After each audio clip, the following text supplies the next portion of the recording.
Etika batuk dan bersin.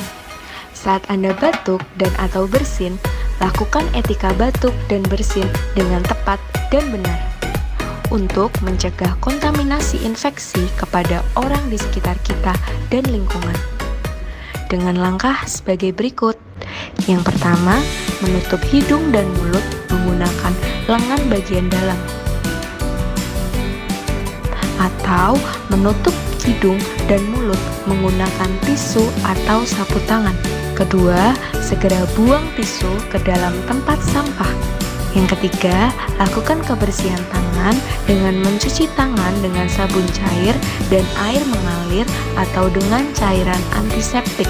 Dan yang keempat, gunakan masker saat Anda batuk.